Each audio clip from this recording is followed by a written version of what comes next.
Here we go. Okay, again, my name is Heather Yoakum. I'm sorry for the technical difficulties. We are ready to get started. Tonight, we're here to talk to you about the Carrollton Practical Nursing Program, and we have Karen O'Neill, the PN Program Coordinator. So we'll be working together on this PowerPoint presentation so that you can get an overview of the program. Okay, so the Carrollton program is 1 year. It's accelerated. It starts in January. It ends in December. It does run through the summer term. Students will apply every September, and that deadline is September 30th. There are certain classes that you have to take in order to apply for the program. Those are a mix of co-requisites and prerequisites. Co-requisites can be completed or need to be completed with, can be completed with the program, and prerequisites need to be completed beforehand.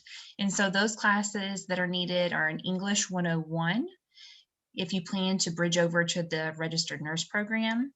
If you just plan to do the PN program, then you can take an oral communications class. You need anatomy 1 and 2. The first year experience course, which is much like an extended orientation. It talks about time management, study skills, resources on campus, and how to be a successful college student. HST 104 is required. That is like your Medicaid nurse aid. If you're currently in the nursing program at the ATC, this is probably a course that you have already taken or currently enrolled in. There are a few other classes that have been added for the next cohort, which will start in 2022. That's medical terminology, which is AHS 115. Again, also a class that a lot of our dual credit students take while they're in high school. Applied math, which is a math 110, is required, and that's only required if you have less than a 2.8 GPA. And then finally is general psychology. So those are the classes that you have to take prior to starting the program, with a few of those that can be taken while you're in the program. Karen, did you want to add anything at this point in time as far as the overview of the program?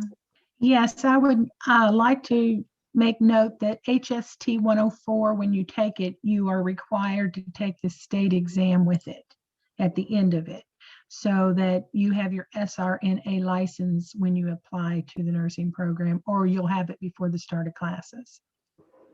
Okay.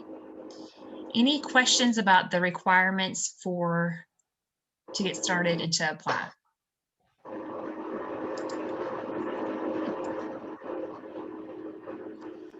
So Karen, I'm going to hand it over to you to talk about the example of the coursework and what it looks like in the format of the classes. Heather, can you hear me? This is Rachel.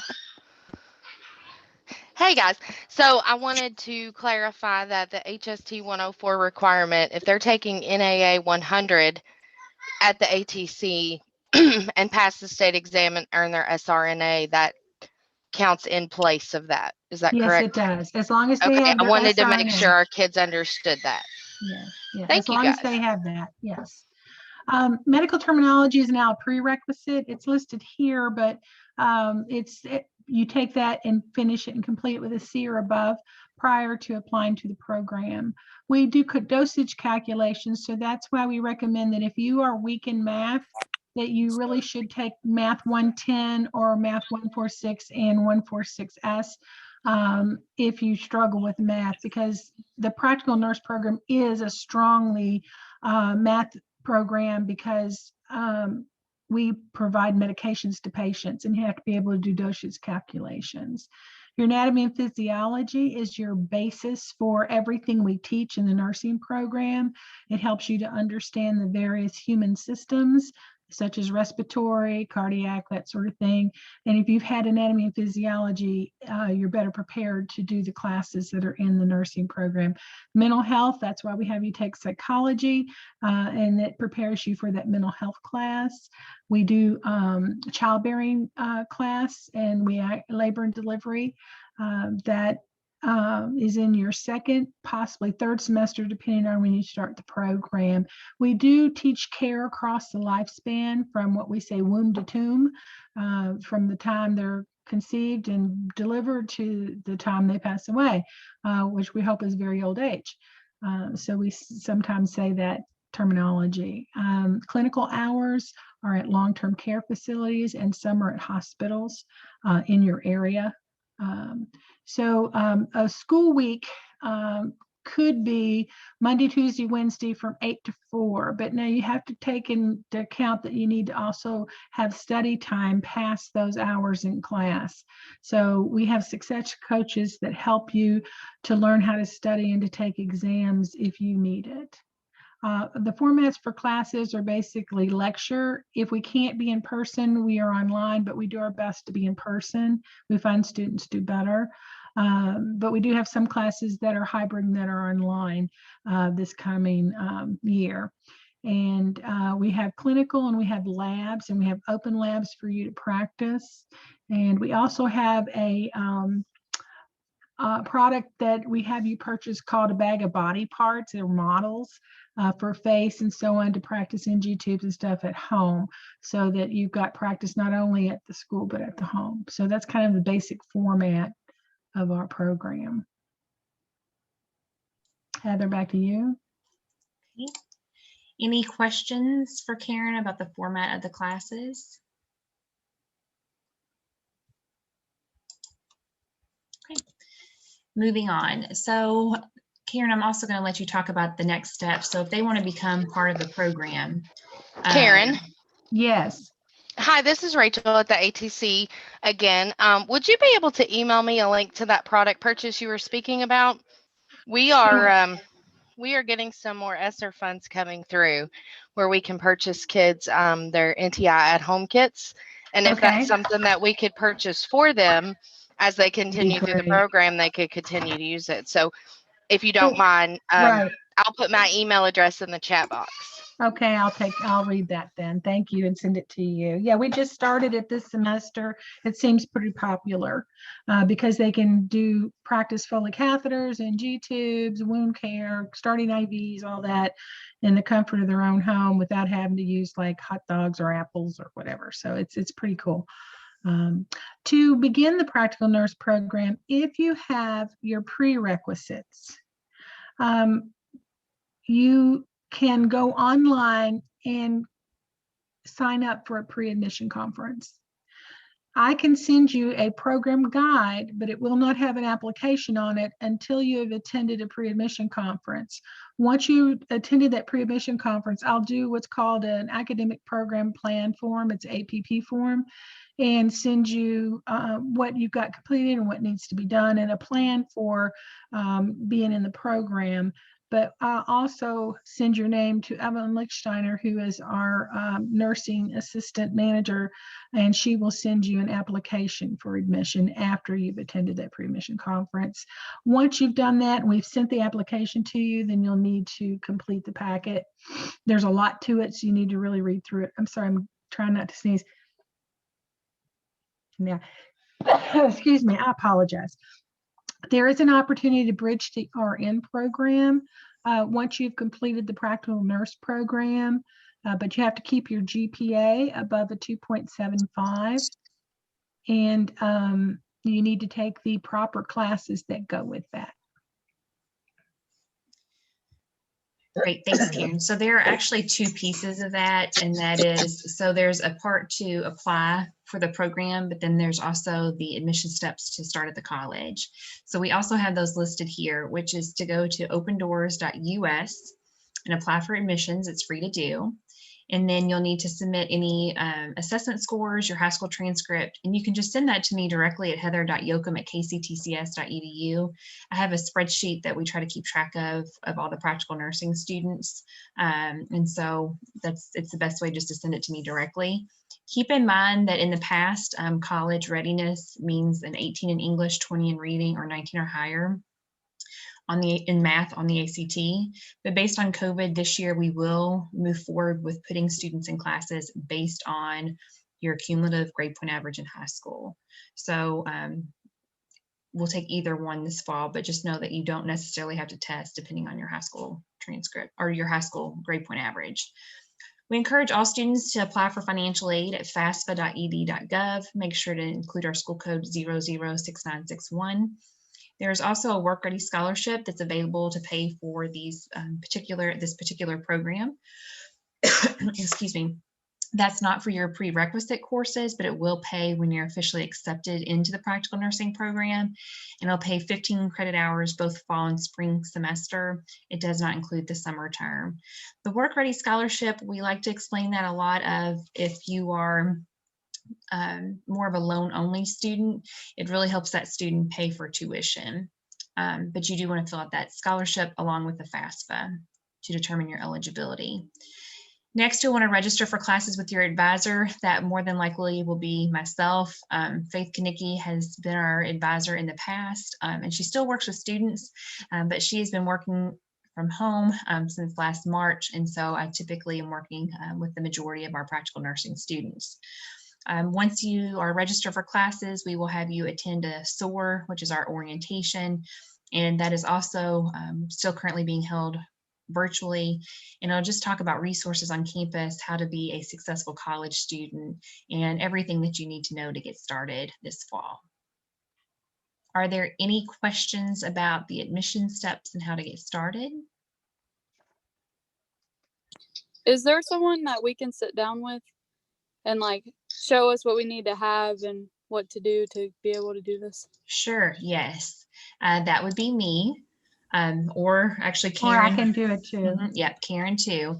And when we're finished, I will put our contact information in the chat, or Karen, if you want to do that right now, that would be great while I'm screen sharing.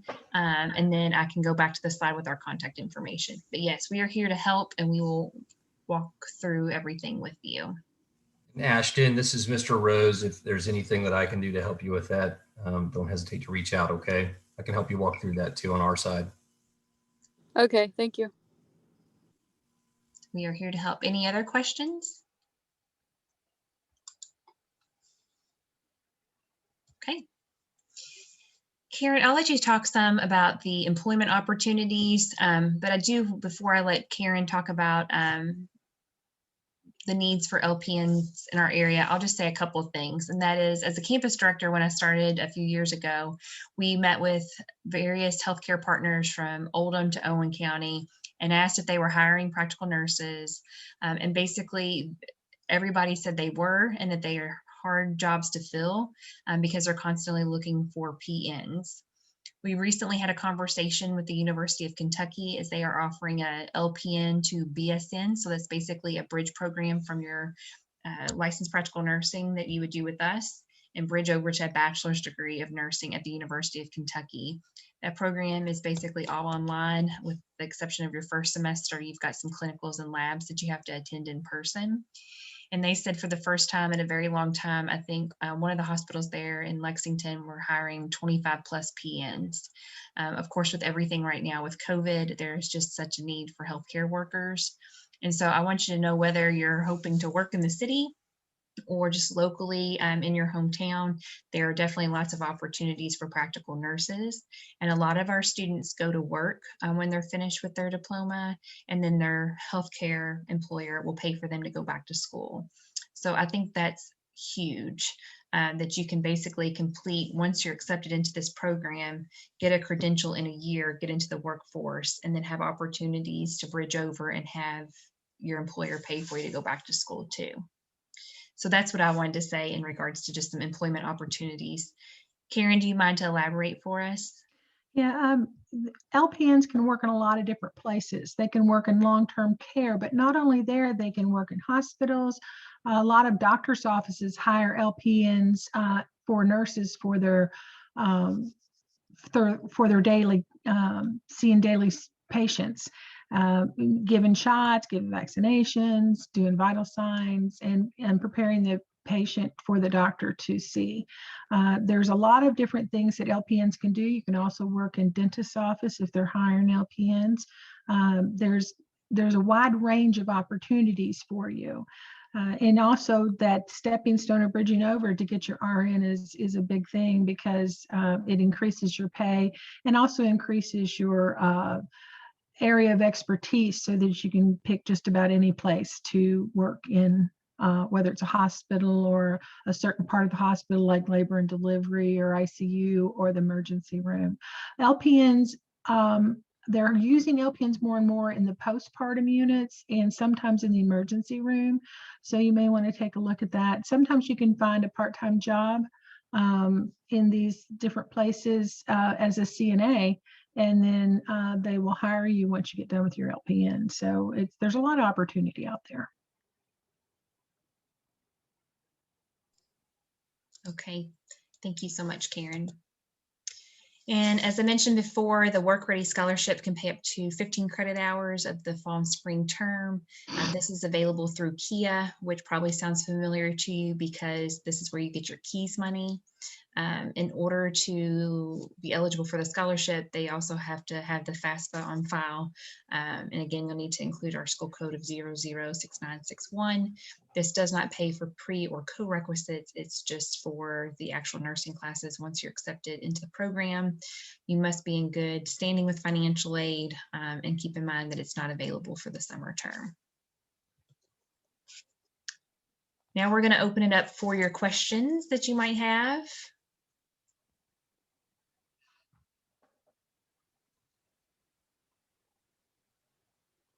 And feel free to unmute and ask the question or pose it in the chat.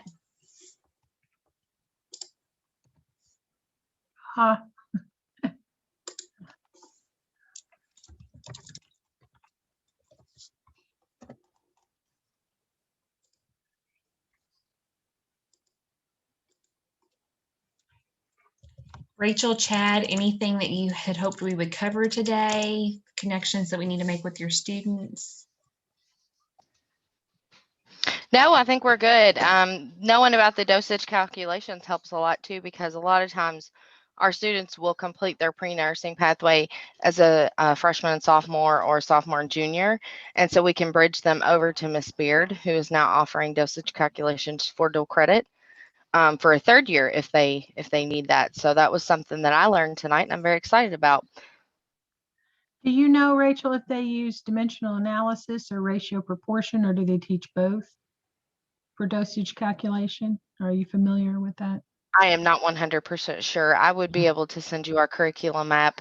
I know her syllabus, she's following whatever the allied health program was doing. She's following those plus a few more. Okay, that's good. Okay. And getting that exposure will help them get through the pharmacology course in the first semester. Yeah, absolutely. So yeah, she went through the approval process, and that course is dual credit for our medical assisting students. So if students complete pre-nursing and have time left and room in their schedule, then they could join in on that piece too. Oh, that's great. One question I did have, Heather, is you mentioned the Work Ready Scholarship. If they use the Work Ready Scholarship as a high school student, do they still have access to that as an adult? They do. They're two different. Perfect.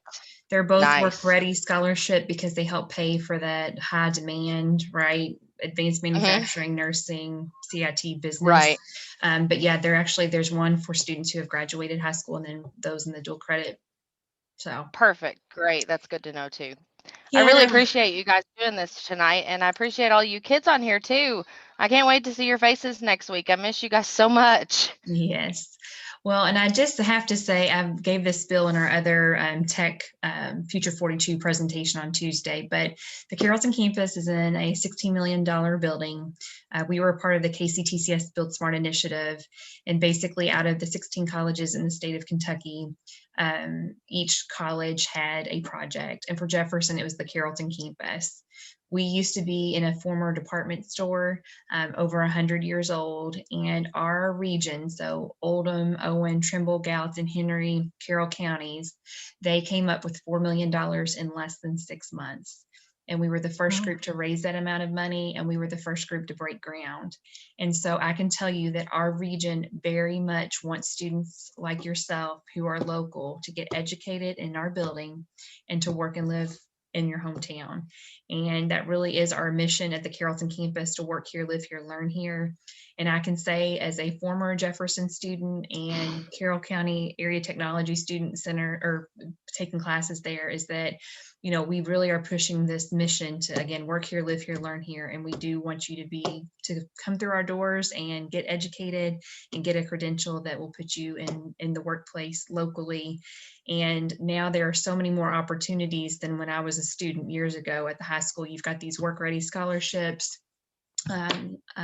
ways to pay for school, opportunities to do clinicals locally, and it really is a win-win for our students. And so if you're on the fence about this program, I hope you'll really take into consideration all those opportunities. And of course, if you're already planning to do this, I will follow up with everyone who attended tonight with all the next steps and my email address, Karen's email address, and how we can help you get started in the process.